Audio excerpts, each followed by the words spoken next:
Hello everybody, meet Bunthay Cheam. Hi, Bunthay, can you introduce yourself? Where are we at right now?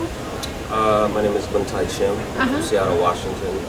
We are at SEARAC's Leadership and Advocacy Training for 2019. Can you tell us what brought you here? I think it's to connect on a national level with other advocates in Southeast Asian community. I'm here on the immigration tract, which is one of 3 tracks. The other 2 tracks being education and health. Okay. So why immigration track? Why are you interested in immigration track? That's the work I do when I'm at home. I think immigration is an issue that is probably the least abstract. Like, what I mean by that is it's one of the most emotional ones in the community.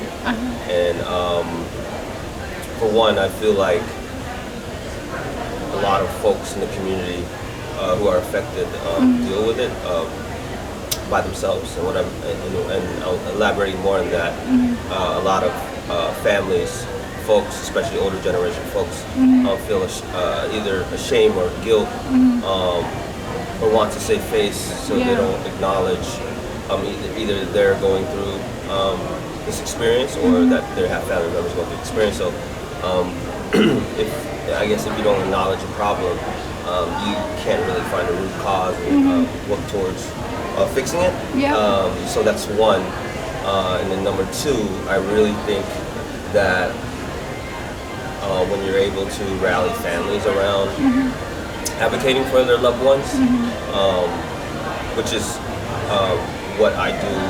I work with the Khmer Anti-Deportation Advocacy in Washington, and one of the co-organizers, and we work to provide resources and be a nexus for affected family members with things like pro bono lawyers, for one. We've seen that it's been really effective that when family members really rally around the affected community member, that has the most impact. And I think on a larger scale, I think for me, I guess the work is not really about any one person, but about community. While a lot of people don't shy away in terms of family members and acknowledging the problem, when I do see family members come about, I think that that's a good opportunity to really bridge the intergenerational divide which exists in the community. So I work in this realm because I think it's one place that we can connect older and younger generation, because in the community we really don't have that space besides like the temple. And I mean, I'm speaking for myself, but I never really feel comfortable going to the temple. Why is that? I feel like I really don't belong there in a certain sense. I know in the Khmer culture, older folks put the onus on the younger folks to learn whatever it is to learn, but I don't speak the language very well. I don't read or write, so it's even more daunting and intimidating when you meet a monk and you don't know how to greet him the correct way. And I think that oftentimes when you do try to express that is a difficulty. I think one of the first responses you get from older folks is well, why don't you just learn? So what would that's been a problem for 40-some years, and I would say myself and tons of other folks feel the same way. While I do go to the temple with my mom and things like that, I'm not the most comfortable person in that space. What would make you feel comfortable at the temple?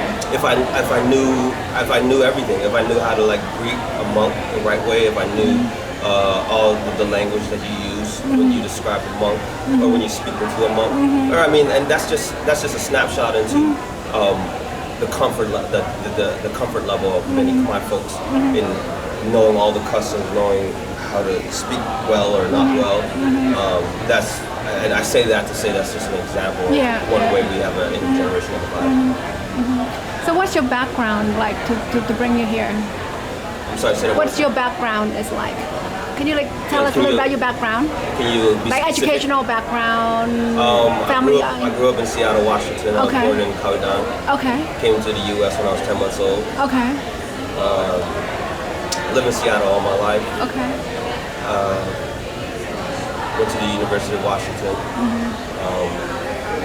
Yeah, that's really it. I'm a freelance journalist as well. What was your major? I was a history student. History student. Okay. It's so what really took you to step out and be an activist for deportation?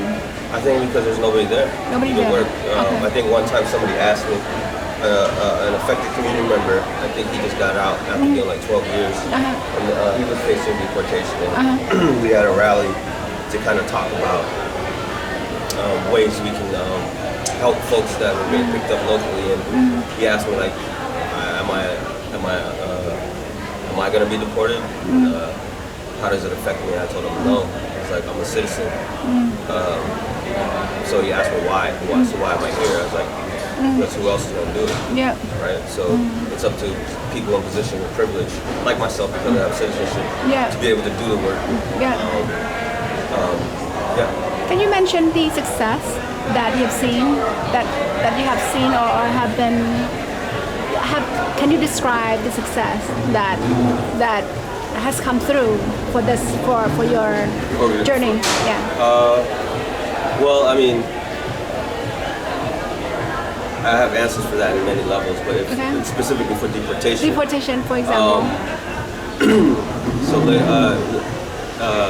Khmer Anti-Deportation Advocacy Washington, or CAGE, as we have named the acronym, formed in the fall of last year as a response to raids in the community.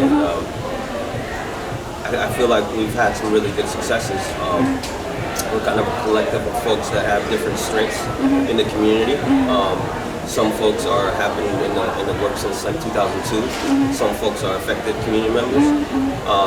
Some people have relationships in policy or are elected officials, so they have relationships in government bodies. Yeah. Some people, like myself, what I do is I lead the media side on it. So if we feel that we can't pull strings behind closed doors, we'll do like a press campaign. Yeah. And, I think one example was we were able to get an affected family member, a woman who had her dad deported 2 years ago, and then her uncle was about to be deported, so she was like losing family members like left and right, and we were able to get her on like a big news platform that's in Seattle to tell her story, and then we released op-eds into like 4 different media publications locally, and that put some pressure on the governor to sign pardons for a couple folks that were literally about to be deported in days. So I think the success there again is the families coming forward to advocate for community members, because that's what it takes. Cause we can't do it ourselves. Right. We're just there to really like support folks and do some things, but really, if you don't have a line of communication with the person that's detained, right. I guess there's really, it makes it that much harder. So I think the success is in getting families, especially older generation folks, to really believe in the process and trust the process. And you were able to get some detainee out as well, right? Yeah, so in the summer we were able to get 3 folks out. One literally like within like 3 or 4 days of being deported. And this time around, so far we have, in March there was 4 local people that were detained. We, so far 2 have been pardoned and 1, we got a case vacated. That's awesome. Yeah. That's amazing. Is there anything else you want to share with our community? Yeah, I'm here because I'm looking to connect on a national level with other advocates in the community. I think number 1, it's about networking. And I think this experience, while it gives you access to kind of like the language and the world of these acronyms and these this type of talk, which is necessary, right? Those are the tools you need to be able to fight the institution. I think it's just as important or more important to just like get to know folks, so that when the time comes, you might be able to leverage that relationship because they have power in certain different geographical spaces or different institutional spaces. Okay. Is there anything else? Okay. That's it. Well, thank you so much. Thank you for your time. Thank you.